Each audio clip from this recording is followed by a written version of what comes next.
बिस्मिल्लाहिर्रहमानिर्रहीम, अस्सलाम वालेकुम। मैं हूं मखदूम शहाबुद्दीन। 24 नवंबर 2025 पीर के दिन का आगाज़ हो चुका है।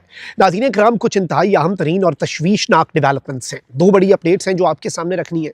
एक जानिब तो भारत के एक अहम तरीन जर्नैल के इस ऐलान के बाद कि वो पाकिस्तान की सरजमीन पर कब्जा करने का मंसूबा रखता है, उसके बाद अब राजनाथ सिंह ने भी एक तशवीशनाक दावा किया है, एक धमकी लगाई है पाकिस्तान को, और पाकिस्तान पर जो टेरिटोरियल लॉस इन्फ्लिक्ट करना है, यानी कि पाकिस्तान के इलाकों पर कब्जा, अगली जंग में भारत का मकसद ये है। इस हवाले से कुछ परेशान कुन अपडेट्स हैं जो आपके सामने रखनी है। दूसरी बड़ी खबर भारत के लिए परेशान कुन है। भारत जो है उसका डिप्लोमेटिकली जो कबाड़ा निकला, उसके बाद मिलिटरली मई 2025 में जो कबाड़ा निकला भारत की मिलिट्री का, भारत की एयरफोर्स का, उसके बाद अब जो दुबई एयर शो में भारत का तैयारा तेजस गिरा है, अब भारत को कुछ बहुत बड़े धचके लगे हैं। देखिए, पाकिस्तान और भारत दोनों, अब पाकिस्तान अपना JF-17 और भारत अपना तेजस जो है उसे लेकर पूरी दुनिया के अंदर जा रहे हैं, और पाकिस्तान भी अपने जो तैयारे हैं मुख्तलिफ ममालिक के साथ एग्रीमेंट्स कर रहा है, और भारत का भी यही मंसूबा था। लेकिन अब भारत के मंसूबे को ना सिर्फ ब्रेक लगी है, बल्कि भारत को एक बहुत बड़ा धचका लगा है। भारत के लिए कुछ बहुत बड़े लेवल पे प्रॉब्लम्स आने वाली हैं, और ये बात हम नहीं कर रहे, बल्कि रॉयटर्स, दुनिया की मोतबर खबर रसां एजेंसी ने ये क्लेम किया है कि भारत के एग्रीमेंट्स जो हैं, जो भारत मुख्तलिफ ममालिक के साथ कर रहा था या हो चुके थे, अब वो सारे एग्रीमेंट्स जो हैं वो कैंसिल होने जा रहे हैं, और एक अहम तरीन मुल्क ने भी भारत को ठेंगा दिखाया है।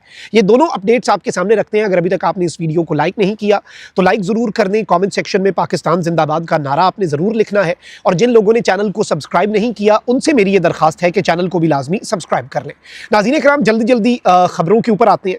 सबसे पहले तो मैं आपको ये बताऊं कि नाज़रीन कराम, जो लेफ्टिनेंट जनरल मनोज कुमार है, जो GOC है इन कमांडर वेस्टर्न कमांड का, उसने कहा है कि we are preparing in river fronts to if we want to launch an offensive on Pakistan. यानी हमें दरिया जो है उधर से भी पाकिस्तान के ऊपर हमला करना होगा। और ये कौन कह रहा है? ये भारत का एक अहम तरीन जर्नैल पब्लिकली मीडिया के सामने आकर ये बात कर रहा है, जो कि उनके पूरे मीडिया ने इसे कवर किया है। ये कहता है कि we are prepared for all types of warfare, हम हर तरह की जंग के लिए तैयार हैं। Victory will be achieved on the ground, victory जो है वो मैदान पे होगी। Pakistan will not accept that we have won until we capture the land, so all domains are important. ये कहता है कि भाई पाकिस्तान उस वक्त तक ये नहीं मानेगा कि हम जीते हैं जब तक हम पाकिस्तान के किसी इलाके पर कब्जा करके वहां पर भारतीय परचम नहीं लहरा देते। तो इसलिए हम हर तरफ से पाकिस्तान के ऊपर हमलावर होने के लिए तैयार हैं, ये हमारा मंसूबा है। अब ये परेशान कुन है। ये कहता है कि हम रिवर्स के अंदर भी जंग लड़ेंगे, हर तरफ हमने जंग लड़नी है। और ये बात हम पहले भी आपको बता चुके हैं कि भारत का मंसूबा भी इस मरतबा यही है, चाहे सर क्रीक या पंजाब के जो दरिया हैं वहां से भारत कोई एडवेंचर करे, लेकिन इनका अल्टीमेट मंसूबा, इनका अल्टीमेट ऑब्जेक्टिव है कि पाकिस्तान पर छोटा ही सही कोई टेरिटोरियल लॉस जो है वो इन्फ्लिक्ट किया जाए, ताकि ये इस एक अमल से अपनी जो खोई हुई साख है उसे वापस हासिल कर सकें। लेकिन मसला वही है कि ये अपनी साख को हासिल कर पाते हैं या नहीं। कहीं ये ना हो कि पहले भी इन्होंने एडवेंचर किया था ना, अपनी साख बेहतर करने के लिए सिंदूर किया, तो वो एडवेंचर जो है वो मिस एडवेंचर में कन्वर्ट हो गया था। तो अभी भी वही सवाल है कि भाई ये जो एडवेंचर है कहीं एक मरतबा फिर ये मिस एडवेंचर में ना कन्वर्ट हो जाए। और इसके साथ ही साथ अगर हम राजनाथ सिंह की स्टेटमेंट को एनालाइज करें तो हमें और चीज़ें जो हैं वो भी समझ आती हैं। और राजनाथ सिंह जो है, नाज़रीन कराम, उसने अब क्या स्टेटमेंट दी है मैं आपको बता देता हूँ।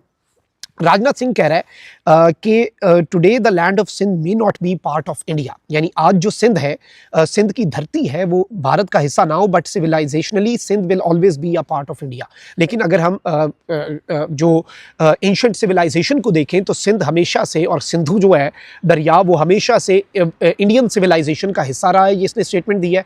And as far as land is concern, ये कहता है कि जहाँ तक ज़मीन का ताल्लुक है, बॉर्डर्स कैन चेंज, बॉर्डर्स जो हैं वो तब्दील हो सकते हैं। Who knows, tomorrow Sindh may return to India again। अब इस तरह की स्टेटमेंट्स देने का क्या फ़ायदा हो रहा है, और या फिर इसमें ऑब्जेक्टिव क्या है, इसमें मकसद क्या है? ये परेशान कुन नुक्ता है, ये तशवीशनाक नुक्ता है, और इस चीज़ को हमें समझना होगा कि this is something very very very very alarming. क्योंकि अगर हम देखें तो इनका जनरल भी वही बात कर रहा है, फिर ये कहता है कि हम सिंध को हासिल कर लेंगे, सिंध का हिस्सा हम अपनी सरजमीन पर ले आएंगे, बॉर्डर्स तब्दील हो सकते हैं। और भाई बॉर्डर्स तब्दील हो सकते हैं तो LOC तो वैसे ही एक फर्जी लकीर है, और बॉर्डर्स तब्दील हो सकते हैं तो जाओ हिमाचल और अरुणाचल वाली साइड से बदलो। और वैसे भी भारत से बेहतर कौन समझ सकता है कि बॉर्डर्स तब्दील हो सकते हैं। लद्दाख का एरिया गुलवान वैली के अंदर जो चाइना ने अभी भी अपने कंट्रोल में ले लिया है, जो टाइम मैगजीन ने और दीगर इंटरनेशनल जरीदों ने कहा कि अरुणाचल वाली साइड के ऊपर आप लोगों के फौजी जहां पर अपनी पेट्रोलिंग करते थे, अब वो वहां पर पेट्रोलिंग नहीं कर पाते क्योंकि चीन लाइन ऑफ एक्चुअल कंट्रोल की फर्जी लकीरों को तब्दील कर रहा है। तो भारत से बेहतर तो इस चीज को कोई नहीं समझ सकता। जरा ये तो जाकर अपनी आवाम को बताओ कि जो ऑलरेडी टेरिटोरियल लॉस आप लोगों को फेस करना पड़ रहा है, उस पर तुम लोगों ने क्या किया है। और पाकिस्तान के साथ तुम लोग इस तरह का पंगा लोगे तो भाई तुम्हें 3 फ्रंट्स पे मुकाबला करना पड़ेगा। मकबूजा वादी जो है वहां पर भी फिर पाकिस्तान जो है वो कदम रखेगा, चीन जो है वो अरुणाचल प्रदेश पर कदम रखेगा, तो बांग्लादेश जो है वो भी 7 सिस्टर स्टेट्स जो है उनके ऊपर अपनी नज़र जमा कर बैठा हुआ है। तो it would be a 3 front war. अपनी टेरिटरी कहाँ कहाँ से बचाओगे। जितनी इंडिया के अंदर सेपरेटिस्ट मूवमेंट्स है, you literally have no idea. Borders can change, borders पर हमें भी चेंज करने आते हैं, लेकिन ये तशवीशनाक इसलिए क्योंकि ये वॉर मॉन्गरिंग दोबारा से शुरू हो चुकी है। अब इनकी हकीकत पर आते हैं। ये तो इनकी बड़के हैं, ये तो इनकी स्टेटमेंट्स हैं, लेकिन अब आते हैं इनकी रियलिटी के ऊपर। नाज़रीन कराम, जो रॉयटर्स है उसने एक स्टोरी की है, Tejas crash dampens export hopes for Indian fighter jet. India ने ये होप्स लगा के इंडिया बैठा हुआ था कि वो अपने इस फाइटर जेट को एक्सपोर्ट करेगा, इस फाइटर जेट को दुनिया को बेचेगा। बल्कि इंटरेस्टिंगली मैं आपको ये बताऊं कि आपको पता है कि अज़रबैजान पाकिस्तान का बहुत बेहतरीन दोस्त है। अज़रबैजान और आर्मेनिया की नागोर्नो कराबाग की जो जंग हुई थी उसमें पाकिस्तान ने साथ दिया था अज़रबैजान का, और अभी भी जो जंग हुई इंडिया पाकिस्तान की, अज़रबैजान और तुर्की साथ खड़े थे। यही वजह है कि अज़रबैजान और तुर्की की बाकू इस्तांबुल लोग कितना जाते हैं, इनकी इकॉनमी टूरिज्म पे है। इंडिया वालों ने इनका बाइकआउट कर दिया। इन्होंने कहा, अज़रबैजान वालों ने क्या कहा इसके ऊपर कि भाई हम भाईचारे में नंबर्स नहीं देखते, करना है बाइकआउट तो भाड़ में जाओ, दोस्ती हम ऐसे निभाते हैं। अब पाकिस्तान अज़रबैजान को JF-17 दे रहा है ना, तो इंडिया जो है उसने क्या किया, इंडिया आर्मेनिया के पास भागा गया कि भाई आपका तो पाकिस्तान के साथ और अज़रबैजान के साथ फड्डा है, पाकिस्तान तो आपको रिकग्नाइज नहीं करता, तो हमसे तेजस खरीदो। JF-17 पाकिस्तान अज़रबैजान को दे रहे हैं, हम तुम्हें तेजस देते हैं, ये मुकाबला करेगा। ओ भाई क्या उन्होंने अपने तैयारे गिरवाने हैं। अब वैसे ही एक तो ट्रंप ने अज़रबैजान आर्मेनिया की सुलह करवा दी, पाकिस्तान के भी डिप्लोमेटिक रिलेशंस एस्टैब्लिश हो गए, लेकिन अब ये खबर आ रही है कि आर्मेनिया ने जो निगोसिएशंस चल रही थी इंडिया के तेजस तैयारे के लिए, उन निगोसिएशंस को सस्पेंड कर दिया। उन्होंने कहा है कि भाई इस बातचीत का भी फ़ायदा कोई नहीं है क्योंकि ये तैयारा पूरी दुनिया के सामने एक्सपोज हुआ है। और ये खबर जो है इसे आप रॉयटर्स की खबर के साथ अगर मिलाकर पढ़ें तो आपके सामने पूरा मंजरनामा क्लियर हो जाता है।